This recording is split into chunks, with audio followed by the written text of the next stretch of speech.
Well, it has been called the sunset industry, but historically mining has been the backbone of South Africa's economy. The sector still employs nearly 500,000 people, supports many more, but the future of the industry is uncertain. Thousands of miners are about to lose their jobs at Impala Platinum in Rustenburg. Is there a way to safeguard these jobs, or do we need a new vision?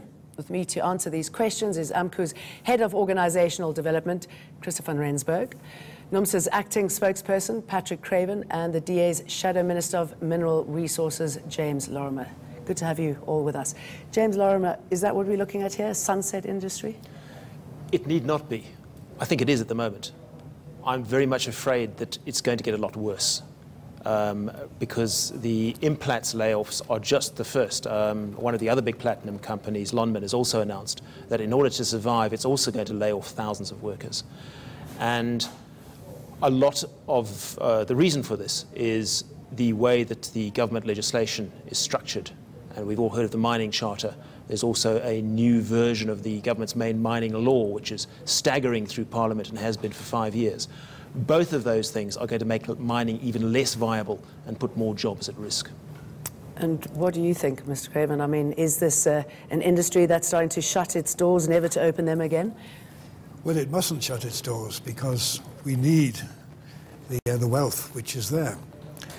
And we shouldn't forget that the mining industry has had a terrible role in the past, in the history particularly of South African workers and communities. It collaborated with the colonial and apartheid regimes and treated the workers in an absolutely appalling fashion. And although things have improved, they now face a new crisis, which you've already mentioned, the Impala 13,400 jobs. And we believe that... Payback time in a horrible sense. Yeah. And we believe that the mining does have a future, but only if it's publicly owned. We believe the private sector has completely failed. That was the one argument which they could always dredge up, well, at least we produce the goods. But the trade unions, and for many years previously the ANC as well, said no. The mining industries have basically looted the country. They've taken the national resources, exported most of them, turned into manufacturing goods in other countries, which we've then had to buy back at enormous profit to the mining companies here and the industrial companies elsewhere.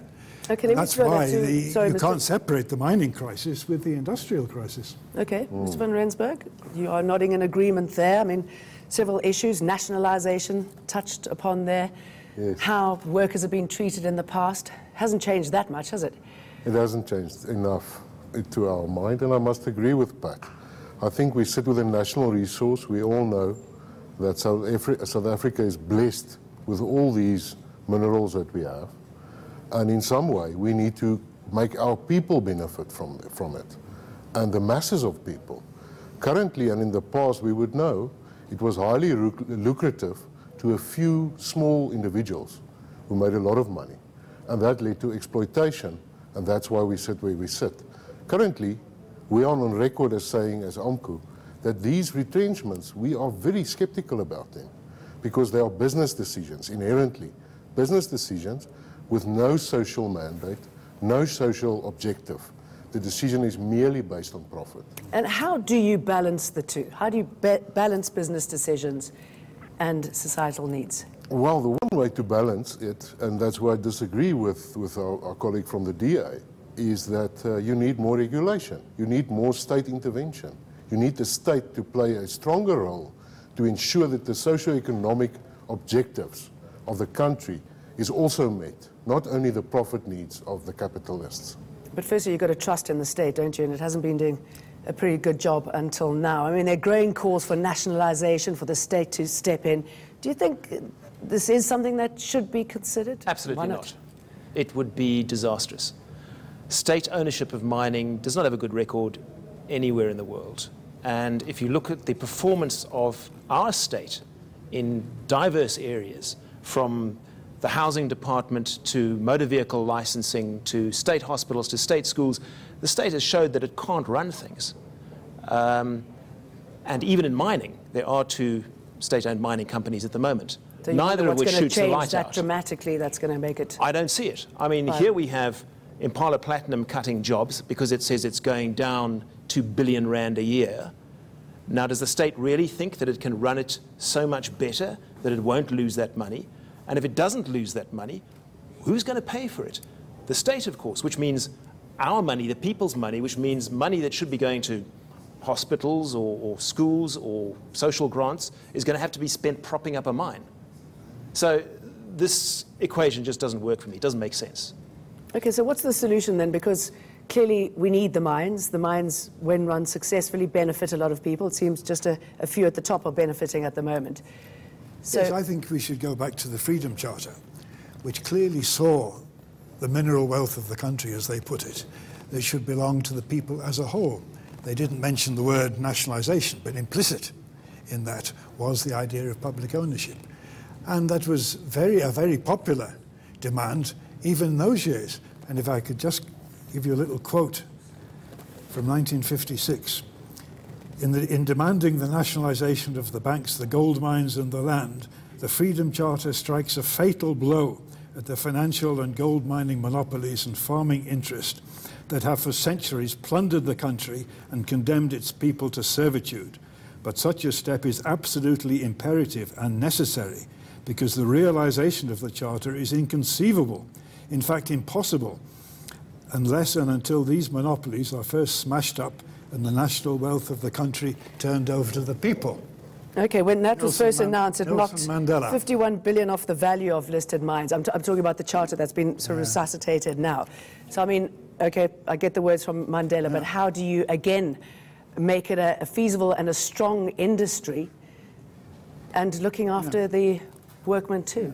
Obviously, Nelson Mandela did change his view when he became president, which is unfortunate. But what you just said about the shares, in fact, perfectly illustrates why we cannot continue with private ownership. A vital national resource can suddenly collapse because somebody in Washington or New York or Beijing has started selling shares and is losing confidence in the mining industry. It's turning it into a lottery. And you cannot do that with a basic national resource. And in terms of public ownership, it's true we have to find better ways of running state-owned enterprises.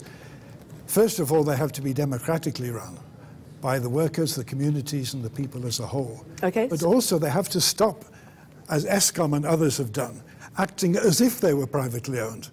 And Eskom in particular, well, all these of them, have But you see, adopted the very worst the trust has features. been broken, hasn't it? Sorry, we're going to just break for a minute and bring in Protea Glenn. Was it Ramonti? Sorry, Ramonti. Go ahead. Yes. Yeah, my comment basically is to say the MRA, Mineral Rights Act, is clear. It says all the minerals are owned by the state. And the state has a backlog of people.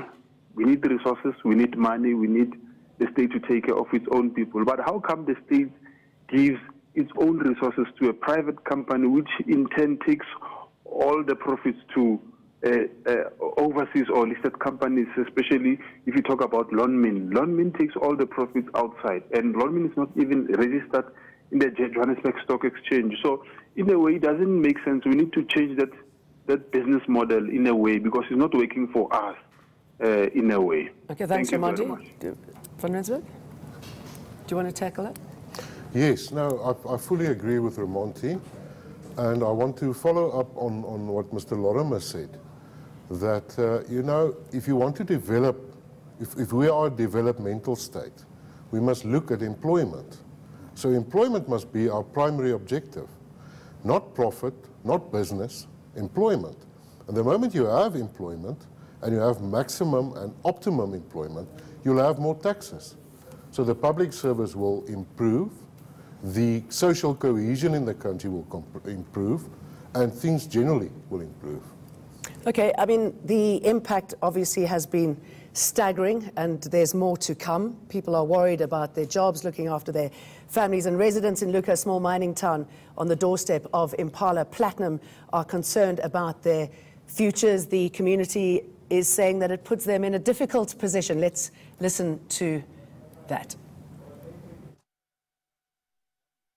Within those job cuts, there will be people that reside here. We have a problem of backyard dwellers and so forth. So those people actually inject a little bit of money into our economy. Like anywhere else in the country, people end up resorting to activities like crime and so forth to sustain themselves. Must I rob you? Must I steal a car? Must I be a tsotsi? Nope.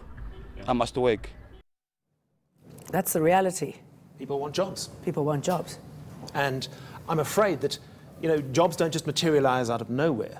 So it's all very well to say that, yeah, jobs are important, and I But agree. the mine has a duty as well, doesn't it? Well, the mine has to make money for its investors. Otherwise, we won't get the money. The problem with mining is you can't just take the mineral.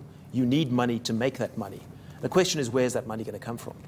So the government actually can't afford it. So it needs to mobilize business investment.